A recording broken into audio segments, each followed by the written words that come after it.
꿈꾸는 그곳엔. 선생님, 댁에 도라지꽃이 피었다고 하셨습니까? 연보랏빛 도라지꽃은 10살이 채 되지 않는 소녀의 아름다운 추억이 담긴 꽃입니다. 소녀의 집에는 도라지밭이 있었습니다. 뾰족이 내문 입모양을 하고 개화를 기다리고 있을 즈음에 소녀는 도라지 꽃망울을 터뜨리면 노는 것에 재미를 붙여 온 밭을 돌아다니면서 꽃망울을 터뜨렸습니다. 빵빵 하고 꽃이 터지는 소리에 까르르 웃고 또 한 송이를 터뜨리고 깔깔거리며 좋아하는 저를 보고 도라지가 놀라서 쑥쑥 자라겠다 하시면서 엄마는 꾸중 한번 하지 않으셨습니다. 아마 내가 너무 즐거워해서 그냥 봐준 게 아닌가 생각해 봅니다. 점심시간이 되면 도라지 몇 부리를 캐어 고추장에 찍어 드시는 어른들을 보면서 무슨 맛으로 먹는지 이해가 안 갔지만 도라지 맛은 나에게 놀이터로 마냥 즐거웠습니다. 아무리 생각해봐도 지겹지 않는 내 여름날의 아름다운 추억입니다. 선생님, 우리 집 돌담 위엔 여름 내내 채송화꽃이 예쁘게 피어 있었습니다. 채송화는 아침이면 탱탱하게 피어나지만 오후가 되면 여름밭을 못 이겨 힘을 잃어가는 모습을 보고 속을 끓었던 생각이 납니다. 그러나 다시 밤의 전기를 받고 앙증맞은 모습으로 돌담을 수놓다가 모래알 같은 흔적을 남기고 사라지곤 했습니다. 해마다 저절로 싹이 돋아 꽃을 피웠고 내 키가 담벼락과 비슷해질 때까지 한 해도 거르지 않고 꽃을 피웠습니다. 작은 꽃잎은 뜨거운 태양열도, 억수같이 쏟아지는 장대비도, 갑자기 내리는 소낙비도 다 받아내면서 자신을 지키며 여름날을 빛냈습니다. 아쉽게도 아직까지 그때 우리 집 돌담처럼 채송화꽃이 피어있는 곳을 한 번도 보지 못했습니다. 제가 선생님처럼 정원이 있는 집에 살게 되면 높은 담벼락 대신 채송화꽃을 꼭 피우고 싶습니다. 선생님, 내게 나리꽃도 피었다고요? 나리꽃은 꽃을 따면서 온 손에 꽃가루를 묻히며 놀았습니다. 누구 꽃술이 더 긴지 재어보기도 하며 나리꽃을 괴롭혔습니다. 꽃을 꺾게 되면 어떤 꽃이든 시들지만 나리꽃은 성미가 급한지 손에 닿은 곳은 금방 표시가 난 걸로 기억이 됩니다. 저는 친구들을 모두 우리 집으로 오게 해서 놀았습니다. 그래서 우리 집 마당이나 골목길에는 언제나 아이들로 북적거렸습니다. 아이들이랑 놀다가 제트 비행기가 크레용으로 줄을 그은 것처럼 연기를 뿜어내며 지나갈 때면 비행기를 바라보며 보고 싶은 사람 이름을 부르며 데려다 달라고 손을 흔들며 팔딱팔딱 뛰기도 했습니다. 선생님, 우리 집 안쪽 담은 구기자 넝쿨이 커튼을 친 것 같이 자랐고 그 넝쿨 안에는 언제나 참새들이 제재 그렸습니다. 선홍빛 구기자가 주렁주렁 달려도 그건 맛이 별로라 그냥 새들의 먹이가 되었습니다.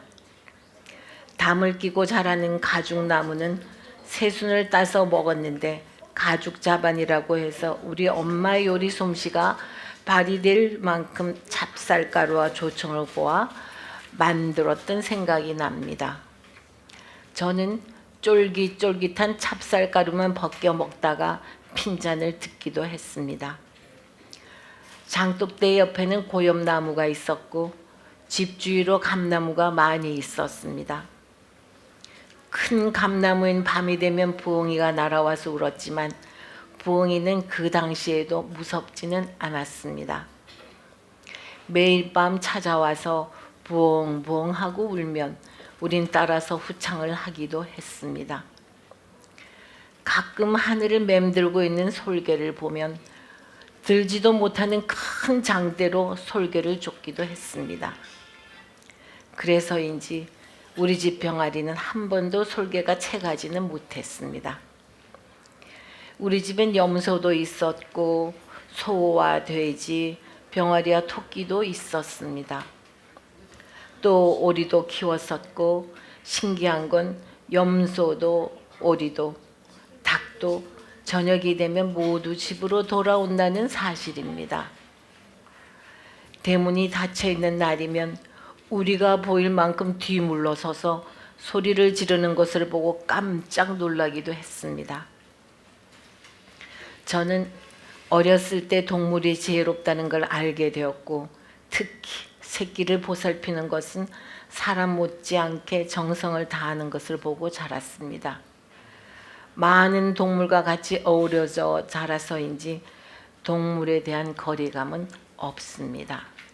선생님, 저는 지금도 비를 좋아하지만 어렸을 때도 비가 오면 뒷문을 열고 토란잎에 떨어지는 비를 바라보며 놀았습니다. 비가 내리면 토란잎을 따서 우산을 만들기도 했고 토란잎으로 얼굴을 가리고 가면놀이도 많이 했습니다. 토란잎에 떨어지는 빗소리는 실로폰처럼 아름다운 물방울 음악을 만들어내기도 했고 웅구슬처럼 굴러다니는 물방울을 가지고 사랑을 점치기도 했습니다. 밤이면 피어나는 벚꽃은 왜 그렇게 예쁜지. 벚꽃은 아래채 지붕을 타고 올라가 밤을 밝혔고 달이라도 뜨는 날이면 유난히 하얀 벚꽃은 쓸쓸해 보이기도 했습니다. 연기가 풀풀 나는 모깃불 옆에서 별을 보며 잠을 잤던 여름마당엔 스테파네트보다 더 아름다운 추억이 있습니다. 한 해 여름에 새끼를 낳은 어미돼지가 화가 났는지 낳은 새끼를 물었습니다. 어른들은 부정이 탔다면서 급히 새끼를 빼내어 격리했고 그러다 보니 아기 돼지는 나의 친구가 되었습니다. 까만 털에 뽀얀 코는 어찌 그리도 예쁜지. 저는 그때 아기 돼지가 불쌍해 울기도 했고 많은 이야기를 들려주기도 했습니다.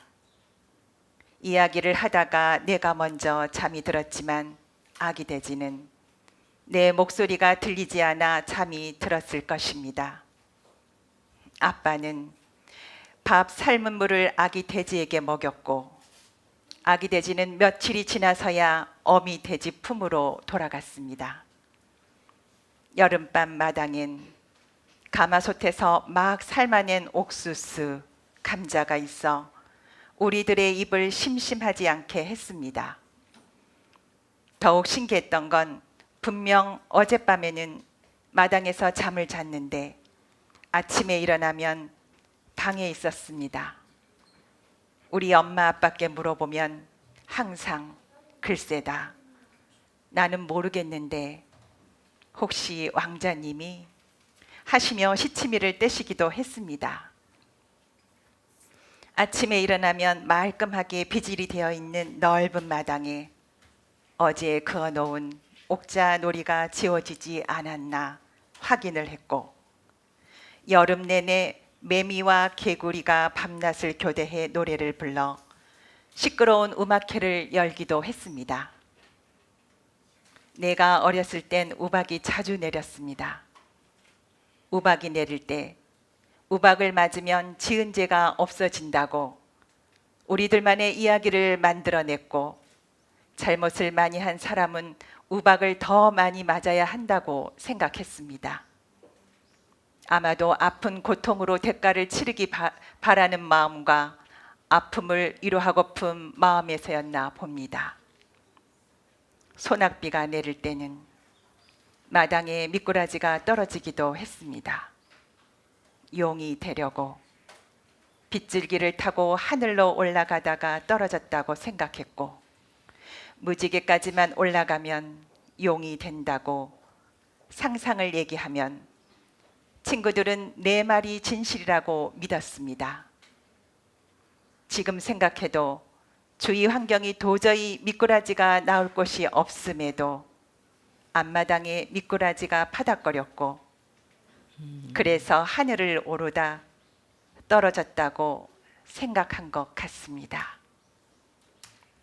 선생님, 저는 검정 고무신 세대도 아니고 보리밥 세대도 아니지만 내가 태어난 꿈이 채 연글기도 전에 떠나온 그곳은 첩첩 산중으로 들러싸여 하늘만 보이는 산골이지만 한 방울 한 방울 꿰어놓은 진주처럼 알알이 보석이 되어 나의 가슴에 머물고 있습니다. 선생님, 오늘 선생님 댁에 피었다는 도라지꽃과 나리꽃 자랑에 제가 행복했습니다. 연보랏빛 도라지꽃은 언제나 추억에 젖게 했고 분주함 속에서도 행복한 설렘을 가져다 줍니다. 잊을 수 없는, 다시는 돌아갈 수 없는 소녀의 아름다운 도라지꽃밭. 산속으로 빠져버리는 태양을 바라보며 산 너머엔 또 다른 세상이 있을 거라는 생각을 하며 고향을 두고 산을 넘어온 소녀는 언제쯤 다시 산을 넘어가 볼까 기다리고 있습니다. 내 아름다운 추억이 머문 고향 그곳으로. 네, 감사합니다. 감사합니다. 우리들의 그 아름다운